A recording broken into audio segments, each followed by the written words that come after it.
इस हालात में भी कर रहे हैं ना भाजपा का समर्थन, तो मैं उनको राम का वंशज तो बिल्कुल नहीं समझता। वो राक्षस के वंश, देश के इतने टुकड़े होंगे ना, कोई बचाने वाला नहीं होगा। बेटी बचाओ का नारा देते थे, वो जिम्मेदार है। जो सर ने अभी बात कही ना 33% समर्थकों की, तो मैं सिर्फ उन 33 समर्थकों को सबसे पहले एक बात बोलना चाहता हूँ। जो आंख मूंद करके जो नेताओं को भगवान माने बैठे हैं, मोदी को भगवान मानते हैं, अमित शाह को भगवान मानते हैं, मैं उनसे एक ही बात कहता हूँ कि मेरे भाई जस्ट थोड़ा सा इमेजिन करो कि आपकी बहन रोड पे है और उसको निर्वस्त्र कर दिया गया है और 50 भीड़ उसको छिन्न भिन्न कर रही है, उसका बलात्कार कर रही है और आपको वहाँ पे पीटा जा रहा है और उसके बाद उसके सिर में गोली मारी जा रही है। क्या इस माहौल को चाहते हैं आप लोग? आपकी भक्ति अगर ये माहौल ला रही है देश में, तो क्या आपको ये माहौल चाहिए? आप समझ लीजिए वो क्या कहते हैं। सर एक मिनट, वो कहते हैं हम श्री राम के वंशज हैं, हम उसके फॉलोवर हैं। बाली ने सुग्रीव की पत्नी का अपहरण किया था, उसको जबरदस्ती अपने पास रखा था, भगवान ने उसका वध किया। रावण ने सीता माता को उठाया था, राम ने उनका वध किया। तो राम वो है ना जो महिलाओं पे अत्याचार करने वालों का वध करते हैं, या राम वाले वो हैं जो महिलाओं पे अत्याचार कर रहे हैं? मशीन गन लेके आम आदमी वहाँ के जो लोग हैं, मशीन गन लेके वहाँ पे लोगों को गोली मार रहे हैं। उनको किसने दिया इतना सारा मशीन गन, इतनी गन, इतनी बुलेट्स कहाँ से आ गई? किसने प्रदान कर दी? कौन वहाँ पे सुरक्षा कर रहा था? इसका किसी के पास कोई जवाब है? समझिए, जिम्मेदार मान रहे हैं? जिम्मेदार सरकार जिम्मेदार है, वहाँ की केंद्र की सरकार जिम्मेदार है। और कौन जिम्मेदार है? जो बेटी बचाओ का नारा देते थे वो जिम्मेदार है। बस एक पट्टी पढ़ा दी गई है, भाईचारा खत्म कर दिया गया है, लोगों के अंदर राक्षस प्रवृत्ति को घुसाया जा रहा है सिर्फ इसलिए ताकि वो राज कर सके। और जो लोग आज उनको समर्थन कर रहे हैं ना, छोड़िए आम आदमी पार्टी, छोड़िए कांग्रेस, सबको भूल जाइए। अगर सबसे पहले ये याद करिए कि आपने एक इंसान के रूप में जन्म लिया है, उसका आपका क्या दायित्व है? क्या वो अब उन्होंने आपको जन्म दिया, क्या वो डिसाइड करेंगे आप क्या सोचेंगे? आपका कोई आत्मसम्मान नहीं है? तो मैं तो समर्थक, जो भाजपा का समर्थक इस हालात में भी कर रहे हैं ना भाजपा का समर्थन, तो मैं उनको राम का वंशज तो बिल्कुल नहीं समझता।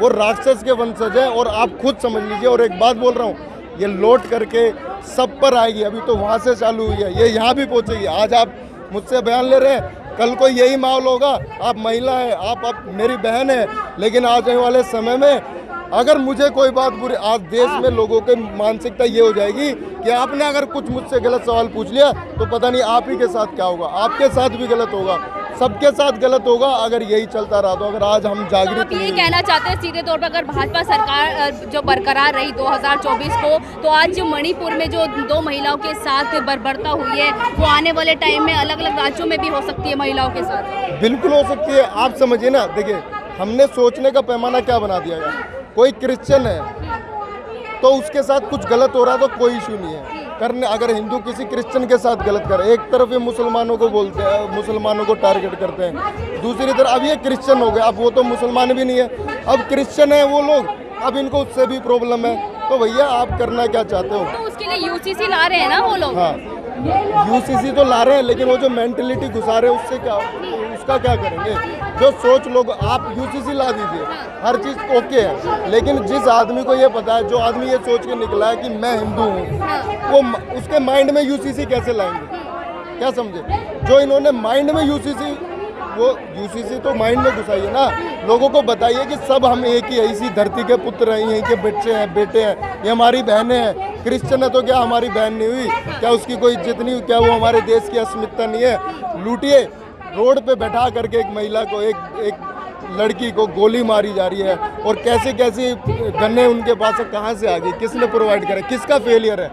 भाजपा का ही तो फेलियर है। तो मैं ये समझता हूँ कि ये बिल लाना, और ये पता क्या होता है, जो समर्थक है ना, ये उनके लिए लाए जाती है चीज़ें। देखो हम ऐसा कर रहे हैं, लेकिन उसके परिणाम क्या है? आवाज़ में आप क्या कर रहे हो? देखिए, कोई भी पार्टी होती है, लोगों को वादे करती है किस लिए कि आप हमें सरकार में लाइए, हम अच्छा करेंगे। अब देखिए वो दो बार से लगातार वो केंद्र में है, वहाँ पे उनकी राज्य में सरकार है, तो फिर और आपको क्या चाहिए? यानी कि अब आप फेल हो चुके हैं ना, तो आप अपना फेलियर मानिए।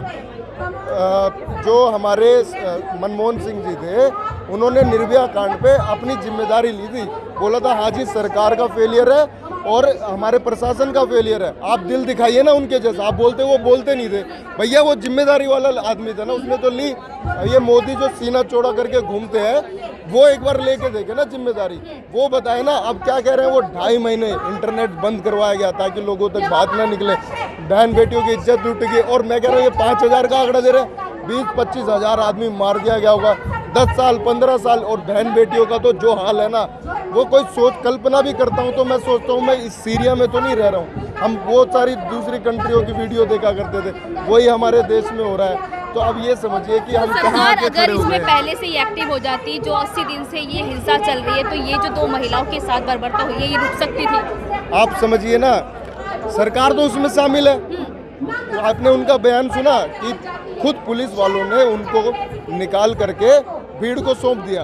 तो कहने का मतलब पुलिस को डायरेक्शन कौन देगा? पुलिस किसकी सुन रही है? अपनी सरकार की, जो मौजूदा सरकार है। तो वहाँ पे तो डबल इंजन की सरकार, डबल इंजन की सरकार है ना, तो उनको मैसेज कहाँ से है? पुलिस वालों, आपको क्या लग रहा है पुलिस वहाँ ड्यूटी निभा रही है, बचा रही है लोगों को? उल्टा निकाल करके उनको सौंप रही है, करो जो तुम्हें करना है, तुम हमारे वोटर हो, तुम जो मर्जी करो। ये हमारे वोटर नहीं है, इनके जो मर्जी कर लो इनके साथ। तो ये आप जो जैसे कि वो बना दिया ना एक, मतलब कि ये हमारे वोटर नहीं है, इनके साथ कितनी भी आप दुर्दशा कर दो, कोई टेंशन नहीं और फर्क नहीं पड़ रहा लोगों को। और इधर एक दीपिका ने बिकिनी पहनी थी, तो कितने चिल्ला रहे थे कलर पे। और आप देखो बहन बेटियों को सरेआम देख लिया होगा ना, सब 33% वालों ने देखा ना। अब वो सोचे उनकी बहन को कोई ऐसे कर रहा हो तो वो कैसे रिएक्ट करेंगे। उसके बाद भी अगर वो समर्थन करते हैं ना, तो वो राक्षस प्रवृत्ति के लोग हैं, उनसे बुरा कोई लोग नहीं है। और आने वाले समय में जब रिटेलिएशन होता है ना, कोई भी आदमी रिटेलिएट तो करेगा ना कहीं जाकर, वो सब पे पड़ेगा। अगर एक दिन इस देश के इतने टोन में ना, कोई बचाने वाला नहीं होगा अगर ये हालात सुधार। वो महिलाओं का सम्मान क्यों नहीं करती बताइए? नारा तो देती है बेटी बचाओ बेटी पढ़ाओ। जो आरएसएस का संगठन है, उस आरएसएस के संगठन में एक भी आपको महिला पदाधिकारी नहीं मिलेगी। ये मैं खास बात, अंदर की बात बता रहा हूँ। उस आरएसएस के संगठन में जितने भी लोग शादीशुदा होते हैं, जब तक वो कुंवारे होते हैं, शादी नहीं करते हैं, तब तक वो आरएसएस में रहते हैं। और जब वो शादी कर लेते हैं, दुनिया से जुड़ जाते हैं, तो भारतीय जनता पार्टी के लोग जो हैं वो महिलाओं का सम्मान इसलिए, देखिए सेंगर को देख लीजिए, सेंगर ने कितने बड़े अपराध किए, लेकिन कब उसे गिरफ्तार किया गया? जब सारी देश की मीडिया, ये तो कहिए हमारे देश में हिंदू, मुस्लिम, सिख, ईसाई सब एक साथ मिलकर खड़े होते हैं, न्याय के लिए मांगते हैं। अगर किसी हिंदू बेटी के साथ कुछ गलत होता है तब भी सारे धर्मों के लोग, किसी मुसलमान बेटी के साथ होता है तब भी सारे धर्मों के साथ लगते हैं। तो हम लोग क्या है कि हमारे हिंदुस्तान में सारे धर्मों के लोग मिलकर एक साथ खड़े होते हैं, तभी उनको थोड़ा बहुत इंसाफ मिल पाता है, पूरा इंसाफ नहीं मिल पाता। क्योंकि अभी जो है आपने जंतर मंतर पे देखा, जब वो पहलवान बैठी हुई थी तो बेचारी 1 महीने तक बैठी रही। और जितने भी हमारी भाजपा की नेत्री थी, भाजपा की जो महिला विकास मंत्री थी, भाजपा की सांसद थी, वो पहले तो बहुत बोलती है, लेकिन उस मुद्दे पे एक भी नहीं बोला, उस मुद्दे पे नहीं बोला गया, एक शब्द भी नहीं बोला गया।